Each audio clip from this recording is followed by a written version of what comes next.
What's going on, you guys? It's your huggable hipster here. What's going on, you guys? It's your huggable hipster here, and welcome back to Daddy Starved. I mean, Touchstarved. It's not. Who said it was like that?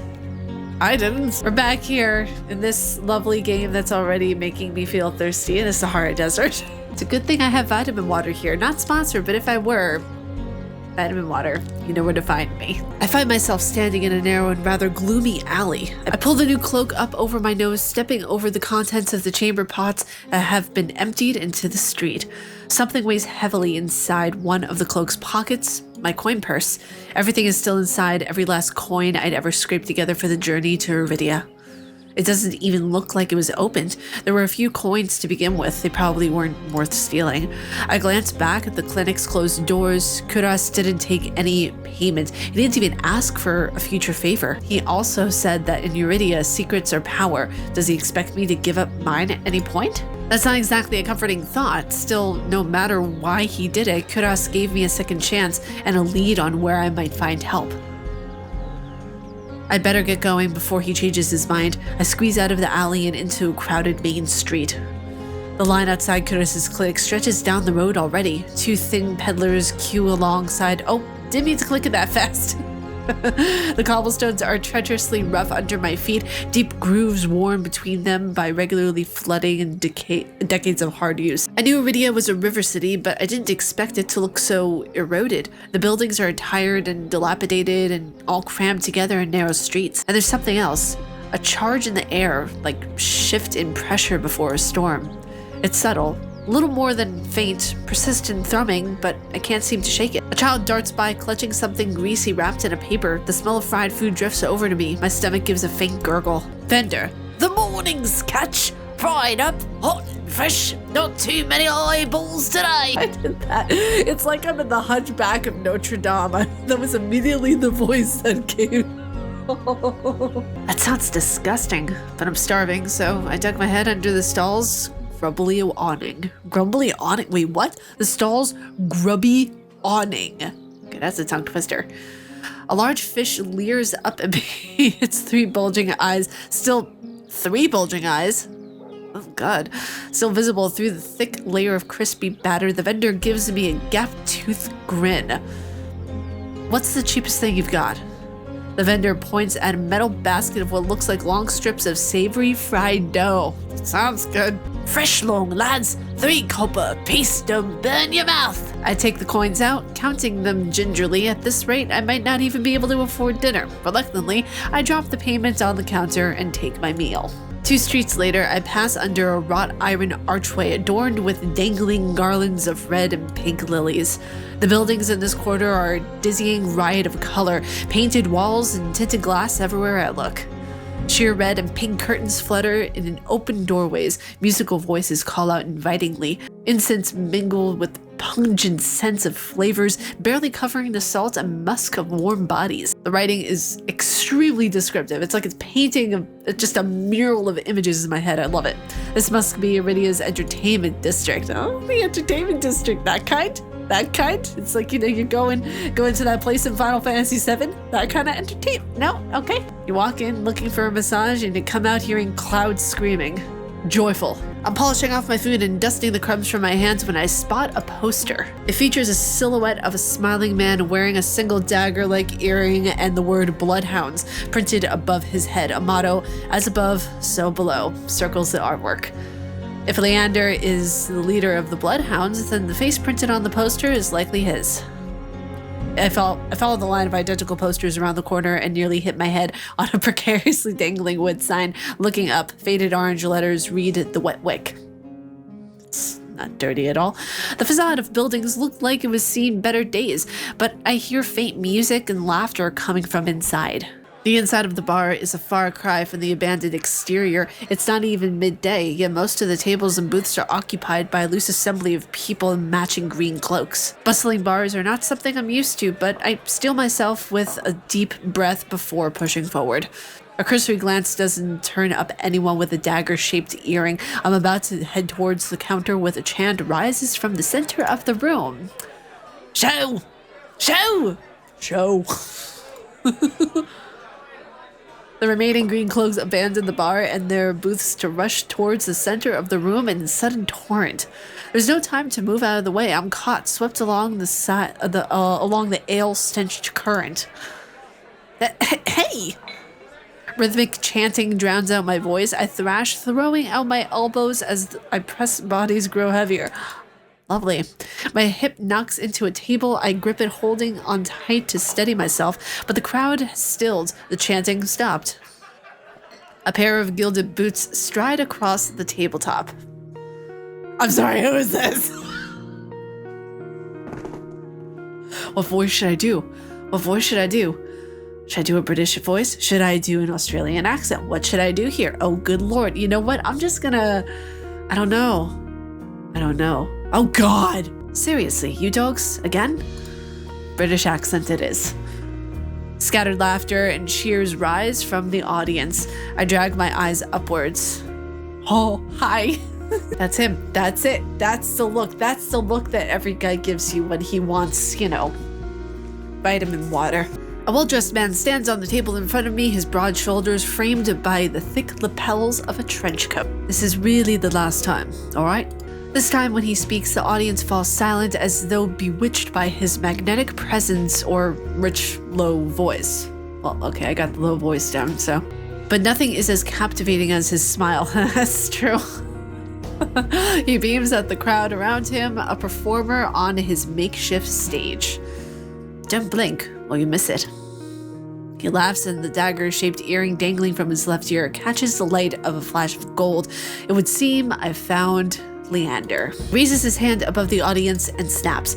A flash of pale green light, real magic, no ordinary stage trick, blinds me. He flicks his wrist and the magic sprawling around him coalesces. A delicate flower stem sprouts from between his pinched fingers. One by one, glowing lily petals spring forth. With a flourish, the mage presents a conjured flowers. The audience bursts into clapping and cheers. A genuine magic show was the last thing I expected from a place called the Wet. True. Leander plucks the iridescent bouquet out of the air and turns it into a slow circle, giving the audience a good look. Now, who could use some good luck? Eager onlookers scoot closer to the table. Some reach for the lilies while others whistle and call Leander's name. But his cool green eyes slide right over them, looking on me instead of Crystal looking at you. How about you? My chest tightens. Every person gathered turned to stare at me. Take the flowers, refuse. Hello, I'm taking the flowers. I reach out, all too aware of the way my fingers tremble as I carefully take the flowers from him. There's no weight to them, only a faint warmth that radiates from the stems. As soon as the flowers leave Leander's hand, their light dims. They fade away into a shower of opalescent light. To my surprise, Leander laughs under his breath. That's the problem with flowers. They don't last long, but they leave an impression. Turns at me, and I find myself smiling back. Hey, there you go, champ. You actually, you smiled at someone today instead of cursing them. Good on you. Wait a second.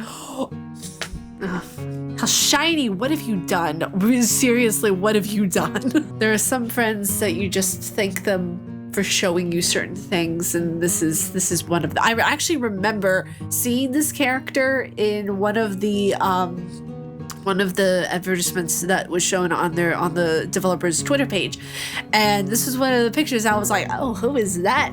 Now we know, it's Leander.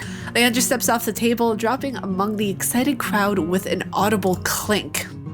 All right, bloodhounds, get back to your drinks. Show's over.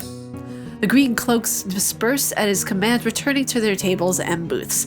Before I can even make way towards Leander, his eyes find me. He gives me a friendly wave, then beckons me over to the crowded counter. I manage to squeeze beside him, but there's so little room that his broad shoulder presses against mine. I tense, but he doesn't seem to mind at all. Is this your first time in Iridia? He says it lightly, with genuine air of curiosity. Do I stick out that much? No, but I'm certain I'd remember seeing a face as lovely as yours around Laytown. Eyes flicker to the polished countertop. I'm not used to flattery, and being this close makes eye contact difficult. Honey, if I were looking at a guy like that, I'd be staring at his shoes the entire time. As if on cue, the bartender approaches us. Oi, what can I get ya? Stranger. don't know why. I turned into the merchant instantly without fail. Surprise me and add anything my friend wants to my tab. I wasn't expecting the generosity, but I have to admit, I feel a little thirsty after all that fried dough, huh? You feel thirsty, all right, girl. I'll have what he's having. Water's good. I'll have what he's having. I'll have what he's having. While the bartender leaves to fix our drinks, Leander leans his elbow on the counter. I'm close enough to notice the purple shadow under his lower lids. His eyes wander over me in return, but when they lock on my bandaged hands, a sour taste rises in my throat. Here comes the questions. So, what brings you to the Wick? Kura sent me. He pushes his hair back from his forehead, but immediately falls right back into place. So, it's about work. The bartender returns with a pair of glasses filled with what I can only assume is beer. I raise my glass and give it an experimental sniff. It smells faintly yeasty, but an undercoat I can't quite place. A quick sip confirms my worst suspicions. It's awful, somehow briny and sour in a way that reminds me of pickles. But any thought of complaining dies the moment I look up and see Leander taking a deep swig from his glass. He lets out a satisfied breath. How can I be of assistance? I need to get to the Cenobome. As soon as the word Cenobome leaves my mouth, the entire bar falls silent. Bloodhounds twist around their seat to gawk openly. Finally, an especially drunk one speaks up. What the hell are you talking about, bringing the Cenobome up in here? I don't know why I'm placing everyone with a British accent, but you know what? You're welcome. The vitriol catches me off guard from the angry looks thrown my way. It's clear I've broken some unspoken rule just by mentioning the Cenobome. While I glance at Leander, he's drinking as though he hasn't noticed the uproar. Only when he catches me looking does he lower his glass. For the love of... He drags a hand down his face.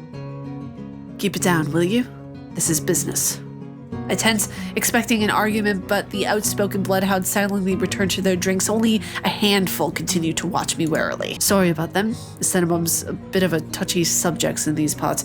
Mix in enough drinks and, well, you saw.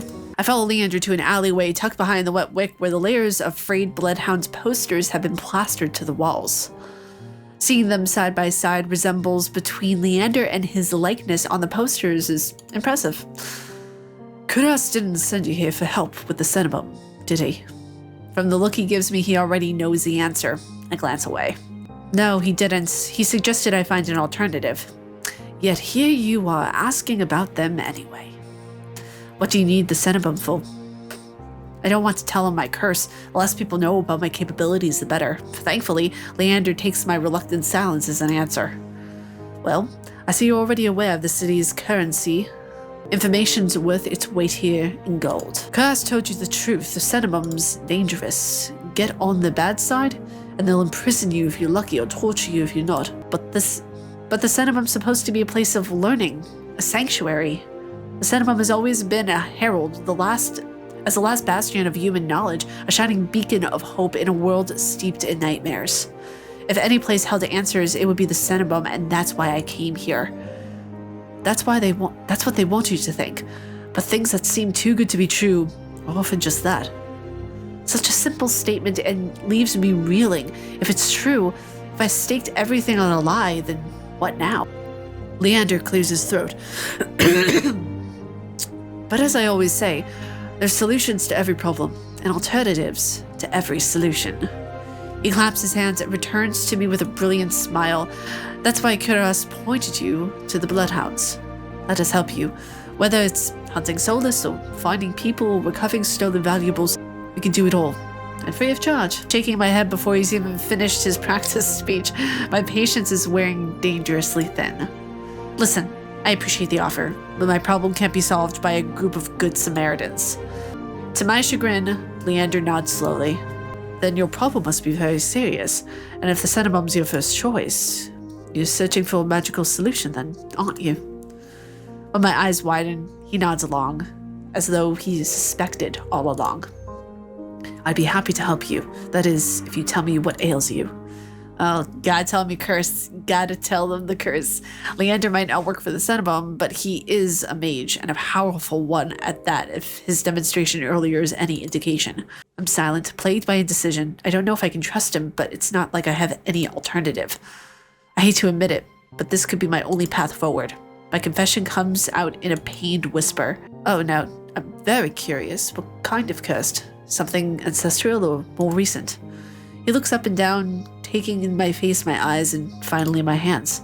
It's your hands, isn't it? I wait until I'm certain my voice will remain steady before answering. My touch is very dangerous. It changes people, hurts them. Before I've even finished, Leander begins taking his glove off. He tugs his left hand free and flexes his fingers. Let's see it. He offers me his hand, and a prismatic flash of magic ripples across his palm, but I'm already shaking backwards. I can't. I don't care how confident Leander is, I can't bring myself to hurt him, to see his face twist into a mask of madness. Believe me, this isn't an ordinary curse. I'll be fine. Perhaps where you come from, your affliction was strange, one of a kind. But spending it in the city, you'll see 1,000 curses and thrice as many curse. Do you really think Kuras would send you here if I couldn't handle it? But should I know? I only met him today. I'm as good as any mage in Cenobum, but even if they can help, so can I. You don't know what you're asking me. I'm asking you to trust me. I look for Leander's outstretched hand to his confident smile. How can you say no to a face like that? Kidding me? Then with a short breath, I begin unwielding the bandages from my hand.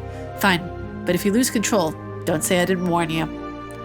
You can tie me up first if that makes you feel better. There's a lot of things I want to do to you right now, buddy, but that's not PG-13. With each joint I expose, I grow more and more certain that this is a terrible idea. Ready when you are. And if he's bothered by the way my hands look, he doesn't show it. My fingers hover shakingly over his palm. 3, 2, 1. Hold back. Not holding. You literally just did everything right now. How am I? No, come on. I tap his palm once, as quickly as possible, barely more than a brush, but that's all it'll ever take. When I look at his face expecting to see the worst, Leander only grins. Can't be. This time, when I reach out to touch Leander's palm again, he catches my wrist before I can pull away. I told you, there's really nothing to worry about. He trails off with my thumb, brushes the soft skin of his inner wrist. I search Leander's face for traces of madness, but his eyes remain clear, soft, green. Color rises in his cheeks, but remains still except for the subtle bobbing of his throat. Neither of us speak as I trace the contours of Leander's palm, lost in awareness I was prepared for. With other people, kissed them, been embraced by them, and more, but not like this. My fingers, long deprived by years of bandage, picked up every single detail, the grooves of his palm, the smooth shell of his nails, the pulse of his heart. Imagine that for a second, though. Like, literally imagine your hands are in bandages, like, for years and years and years, basically since you're a kid, and this is the first time you're actually, like, able to physically, like, touch, like, another person, or hands, or material, or that's gotta be interesting, actually, psychologically. For as long as I've lived, I've never been able to hold someone's hand, not without dire consequences. I never realized what I was missing until this moment. While Leander's pulse is steady, mine is hammering. It's like... I draw my hand back and take a steady breath. My hand feels as though it's been stuffed with cotton. Habit alone guides me through the motions of rewrapping my hand, although my fingers tremble too much for the bandages to lie flat. Can't believe that worked. I ask your name. I'm Valia. You were right to hide this from me. You were right to hide this from me, Valia. That curse of yours is unlike anything I've dealt with. I can tell you're discreet, but you best not go showing that off to anyone else. I didn't plan on it. Are you staying in Lowtown? I pause. Room and board was something I hadn't yet considered. I don't know. Let's get you properly settled then. The Wetwick is noticeably quieter without their leader. Most of the bloodhounds had dispersed or, in few cases, fallen asleep beside their drinks. Got any rooms left, or did my luck grab them all to sleep off? The bartender, who I now realize doubles as an innkeeper, slides a key onto the counter. You know, I always keep the corner room open for escapades. Leah just laughs, sounds slightly strange. And I always appreciate it, but you're mistaken. This is just for a friend, Valia.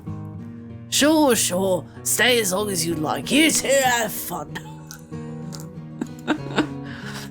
Escapades, huh? Leander clears his throat, then holds the key out to me.